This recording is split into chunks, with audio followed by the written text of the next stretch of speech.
Baik, kita lanjutkan untuk lebih menjelaskan studi kasus di atas. Kita mendemonstrasikan dengan menggunakan aplikasi RDBMS ya, RDBMS atau Relational Database Management System. Bagaimana membuat tabel di atas dengan konsep relational database. Nah, saya menggunakan LibreOffice. LibreOffice itu adalah salah satu software open source sehingga teman-teman bisa mendownload dengan mudah di situsnya. License-nya adalah open source, jadi tidak perlu khawatir dengan izin atau lisensi. Nah, kita mulai, ikuti dengan video berikut. Oke, baik, di sini kita coba mendemonstrasikan bagaimana membuat relational database dengan aplikasi atau software. Di sini saya menggunakan software LibreOffice Base, dia open source dan semua bisa mendownloadnya di situsnya. Nah, ini saya sudah install dan saya panggil. Kita sekarang buat database-nya, kita beri nama DB Studi. Oke, kita save. Nah, sini kita bisa lihat di sebelah kiri ada tables, query, forms, dan reports. Nah, yang pertama ini kita akan membuat table, yaitu tabel mahasiswa. Tabel mahasiswa itu ada dua field ya, yaitu name dan nama. Kita bisa mulai. Kolom yang pertama adalah name. Dia jenisnya adalah karakter. Yang kedua adalah nama. Jenisnya juga teks atau karakter ya. Nah, dari kedua ini kita harus pilih salah satu yang kita bisa buat sebagai identifikasi yang unik. Nah, dalam dunia database disebut dengan key. Jadi kita set name sebagai primary key. Nah, itu ada gambar kunci di situ tuh, maksudnya name itu adalah sebagai key-nya atau sebagai kuncinya. Dia tidak boleh berulang. Dia harus unik ya.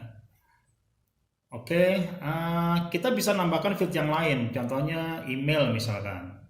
Email juga teks atau karakter, dan kemudian kita save, kita kasih nama mahasiswa.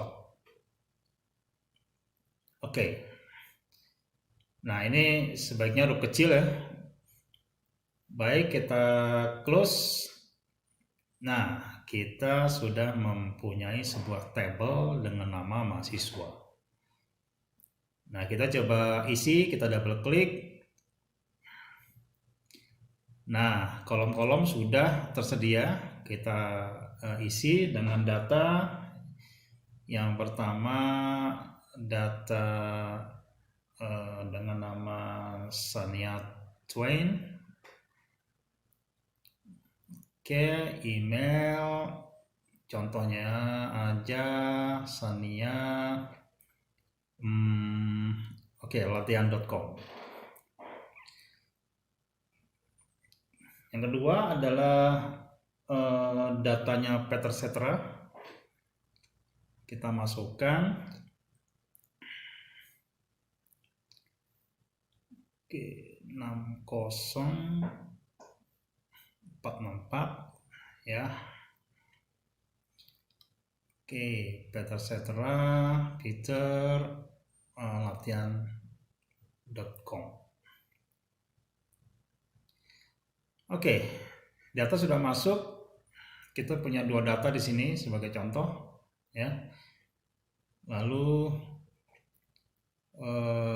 kita tutup. Kita cek lagi, double klik. Nah, data itu sudah tersimpan di dalam database. Nah, sekarang kita masuk ke tabel yang kedua. Kita kan buat tabel mata kuliah, di mana kolom yang pertama itu kode.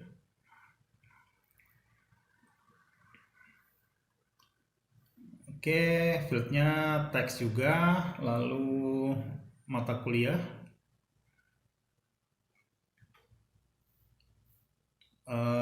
teksnya fieldnya teks, SKS. Nah, di SKS ini bukan karakter tapi numerik dia, karena dia ada 2, ada 3, bisa dijumlahkan ya, bisa dikali.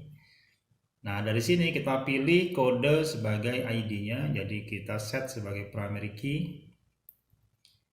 Baik, kita save dengan nama mata kuliah. Nah, diperhatikan di sini ya, penamaan field atau kolom di dalam database atau di table itu tidak boleh menggunakan spasi. Oke, jadi kita ganti sebagai garis bawah untuk mengganti spasi. Baik, kita isikan datanya di tabel mata kuliah ini, yaitu kode tag 090 itu Management Information Systems, SKS-nya 3, lalu 91 Robotics, SKS-nya 3, kemudian tag 092 Mathematics, SKS-nya 2, lalu tag 093 mata kuliah programming, SKS-nya 3. Oke, kita sudah mempunyai 4 data, kita tutup, kita cek lagi. Oke, data sudah masuk. Nah, sekarang tinggal tabel yang ketiga. Tabel yang ketiga itulah tabel transaksi. Jadi tabel yang menggabungkan dua tabel tadi untuk membuat laporan seperti yang di awal. Yang dibutuhkan adalah name dan kode, itu aja. Nah, dari sini name adalah kuncinya dari tabel yang mahasiswa, kode kunci dari tabel mata kuliah. Nah, di tabel ini kita belum punya kunci nih, ya kita buat aja kunci, kita beri nama ID, terserah sih namanya, tapi gampang aja biasanya menggunakan nama ID. Nah, ID ini kita set sebagai primary key, dan dia agar lebih mudah kita set dia jenisnya adalah integer. Integer itu bilangan bulat ya. Lalu dia otomatis diisi oleh sistem, jadi kita nggak perlu ngisi. Kita beri nama tabel studi. Oke, kita punya 3 tabel, yaitu mahasiswa, mata kuliah, dan tabel studi. Kita masukkan relationship di sini, menjelaskan. Kita setting relasinya. Kita keluarkan semuanya, lalu kita atur dulu supaya enak dilihatnya. Nah, NIM di situ terkoneksi dengan NIM di tabel mahasiswa, dan kode di studi terkoneksi ke atau terrelasi ke kode di mata kuliah. Nah, beginilah caranya men-setting relasinya di database. Nah, kita sudah mempunyai tabel studi di mana dia terrelasi dengan tabel mahasiswa dan tabel mata kuliah. Nah, sekarang gimana caranya menampilkan? Kita butuh query namanya ya. Kita create query, di mana query ini membutuhkan 3 tabel. Dia langsung tahu ininya, relasinya, karena sudah kita configure tadi bahwa name di studi connect ke name di mahasiswa, dan kode di studi connect ke kode di mata kuliah. Baik, kita tarik filter yang kita butuhkan, yaitu name, nama, kode mata kuliah, dan SKS. Kita save query-nya dengan nama studi. Oh sorry, studi sudah ada namanya, itu table. Kita kasih depannya query aja deh ya. Baik, nah kita punya nama sekarang query studi. Ini adalah tabel virtual untuk mengeluarkan data seperti tabel yang di awal. Nah kalau kita klik, nggak ada datanya kan? Kenapa? Karena memang di tabel studi belum ada datanya. Mari kita isi. Oke, kita isi. Nah ini adalah tabel transaksinya ya. Jadi NIM 484 dia mengambil manajemen information system, yaitu tag 090. Jadi di tabel transaksi itu simple dia hanya menyimpan kunci-kuncinya aja. Oke, kita tag 090. Lalu NIM yang sama juga mengambil tag 091.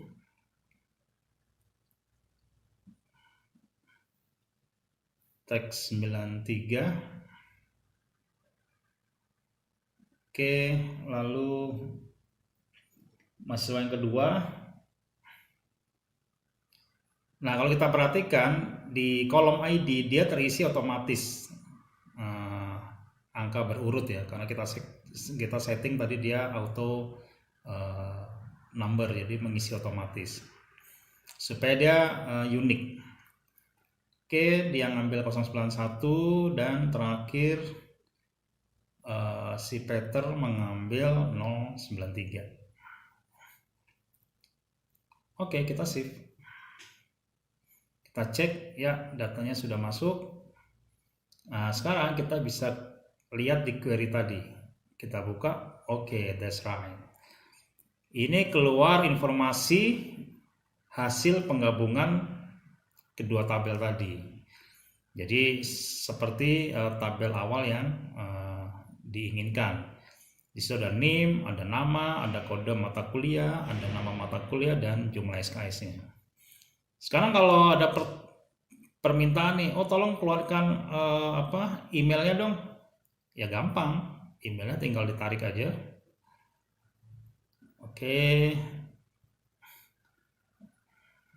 Kita pindahkan ke sebelahnya nama. Yes. Oke. Coba kita running. Kita save dulu. Kita running. Yes.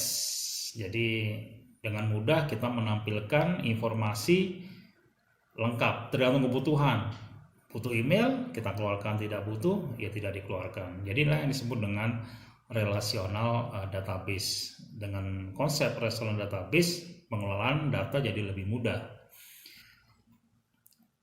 Nah, kita telah mendemonstrasikan dengan menggunakan LibreOffice Base sehingga bisa mengeluarkan data atau mengelola data dengan mudah sesuai dengan yang kita inginkan. Mungkin pertanyaan selanjutnya adalah bagaimana menginput data supaya lebih mudah. Nah, itu nanti ada di session programming. Jadi untuk membuat GUI, untuk membuat graphical user interface supaya menginput dengan mudah, itu kita bisa menggunakan Java atau menggunakan Python. Kalau berbasis web kita bisa menggunakan PHP dan sebagainya. Oke, mari kita lanjutkan sesi berikutnya.